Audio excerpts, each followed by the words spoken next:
সালামু আলাইকুম।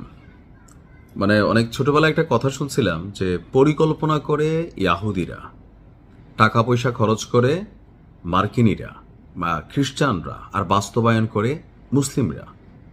এই কথাটা যদি আপনি বুঝতে পারেন যে আজকের দিনে সারা বিশ্ব জুড়ে পশ্চিমা যে শক্তিগুলো রাজত্ব করছে এর প্রধান অন্যতম স্লিপিং সেল মানে হচ্ছে কি, যেই মানুষটার বিবেক ঘুমায় আছে, সে ভালো মন্দ বোঝে না, কোনটা তার স্বার্থ কোনটা তার রাষ্ট্রের স্বার্থ এটা বোঝে না, কোনটা তার কওমের স্বার্থ, সে শুধু বোঝে নগদ কিছু নোট অথবা কিছু সুযোগ সুবিধা। আর এই ধরনের লোভী মানুষের সংখ্যা মুসলমানদের মধ্যে সবচেয়ে বেশি। আমি যখন এই নিউজটি করছি, হয়তো আজকে অথবা আগামীকালকেই বড় একটা ঘটনা ঘটতে যাচ্ছে ইরানে। মার্কিন যুক্তরাষ্ট্রের প্রেসিডেন্ট ডোনাল্ড ট্রাম্প তিনি বলছিলেন যে স্থল অভিযান শুরু হবে। তো আমরা ভেবে নিয়েছিলাম যে পারস্য বা আরব উপসাগরে বা ভারত মহাসাগরে অপেক্ষমান যেই মার্কিন যুক্তরাষ্ট্রের নৌবহরগুলো আছে সেখান থেকে হয়তো কোনো কমান্ডো বাহিনী তারা আপনার ইরানে প্রবেশ করবে। কিন্তু সবাইকে অবাক করে দিয়ে মুসলিমদের মধ্যে গুতাগুতি লাগাইয়া এই মধ্যপ্রাচ্যকে অস্থির করে রাখার পিছনে যেই সুদূর প্রসারী পরিকল্পনা ছিল, আজকে মাঠ পর্যায়ে তারই বাস্তবায়ন আমরা দেখতে যাচ্ছি। ইরানে আপনার মার্কিন মদতপুষ্ট কুর্দি যোদ্ধারা অনুপ্রবেশ করতে যাচ্ছে। টার্গেট হচ্ছে বর্তমান সরকারের যে ভঙ্গুর অবস্থা, ইরানকে এই মুহূর্তে তিনটা জিনিসের সাথে লড়াই করতে হচ্ছে। প্রথমত পশ্চিমা শক্তি বা ইসরায়েল, দ্বিতীয়ত তার দেশের ভেতর থাকা রাজাকার জনতা, তৃতীয়ত হচ্ছে আশেপাশে ছড়িয়ে ছিটিয়ে থাকা তুরস্কেও যেমন কুর্দি আছে, ইরাকেও আছে, বিভিন্ন জায়গায় এই কুর্দি যোদ্ধারা আছে, যাদের কাছে মেশিনারিজের অভাব নাই, যাদের কাছে টাকা পয়সার অভাব নাই, যোদ্ধারও অভাব নাই।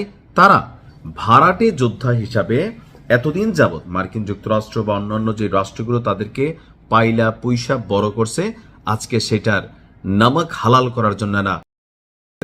তবে ইরানও বাবা খেলা হবে। বর্তমানে দেশটির বিরুদ্ধে স্থল অভিযান শুরুর একদম চূড়ান্ত পর্যায়ে মার্কিন এবং ইসরায়েলি কর্মকর্তারা এই তথ্যগুলো নিশ্চিত করেছেন। বলা হচ্ছে যে ইরাক ইরান সীমান্তবর্তী অঞ্চল থেকে পরিচালিত কুর্দি গোষ্ঠীগুলো তেহরানে স্থল অভিযানে অংশ নিচ্ছে। অর্থাৎ ইরানের মধ্যে একটা গোষ্ঠী আছে কুর্দি, তারা সীমান্তে বসবাস করে, ইরাক এবং ইরান সীমান্তে। তো যখন কোনো অভিযান হয় এরা দেখবেন নাই হয়ে যায়। তো এই গোষ্ঠীটার হাজার হাজার স্লিপিং সেল যোদ্ধা রয়েছে। সাম্প্রতিক দিনগুলোতে কুর্দি যোদ্ধারা ইরানের স্থল অভিযান সেটার প্রস্তুতি নিচ্ছিল। টার্গেট হচ্ছে ইরানি বাহিনীকে চাপে ফেলা এবং ইরান জুড়ে আইআরজিসির বা তাদের যে যোদ্ধাদের যেই টিম আছে সেই টিমকে আপনার নিষ্ক্রিয় করা। জেনিফার গ্রিফিন এ নামে একটা এক্স অ্যাকাউন্ট থেকে একটা চাঞ্চল্যকর তথ্য এসেছে যে মার্কিন কর্মকর্তারা গণমাধ্যমকে নিশ্চিত করেছে যে হাজার হাজার কুর্দি যোদ্ধা ক্রস বর্ডার স্থল অভিযান শুরু করে দিয়েছে, অর্থাৎ তারা ঢুকে গিয়েছে। রিপোর্টটি বলছে চলতি সপ্তাহের শুরুর দিকে কুর্দি যোদ্ধারা ইরানের বাহিনীর বিরুদ্ধে স্থল অভিযানের চূড়ান্ত প্রস্তুতি শেষ করেছিল। যুক্তরাষ্ট্রের যুদ্ধমন্ত্রী পিট হেগসেথ আপনার বলছে, অর্থাৎ যুক্তরাষ্ট্রের যে যুদ্ধমন্ত্রী আছেন তার বক্তব্য হচ্ছে যে মার্কিন সামরিক বাহিনী ইরানের অভ্যন্তরে বিদ্রোহীদের সশস্ত্র করছে না, তবে তার বক্তব্য মার্কিন সরকারের অন্যান্য অংশ এতে জড়িত থাকতে পারে। অর্থাৎ কুর্দি যোদ্ধারা যারা আছেন অথবা ইরানের যে জনগণ বর্তমান সরকারের পতন কামনা করছিল, তাদেরকে কোনো মেশিনারিজ বা লজিস্টিক সাপোর্ট মার্কিন যুক্তরাষ্ট্র দিচ্ছে না। আচ্ছা, এটা কি কোনো পাগলে বিশ্বাস করবে?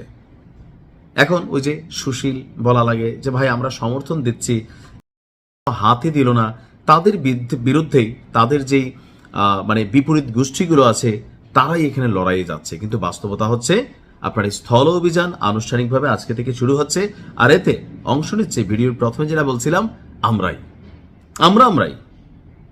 তো পরিণতি কি হবে বুঝতেই পারেন। জিতলেও আমরাই মরমু, আবার হারলেও আমরাই মরমু। সংখ্যার আসবে কার, নিশ্চয়ই বুঝতে পারছেন। ভালো থাকুন। আসসালামু আলাইকুম।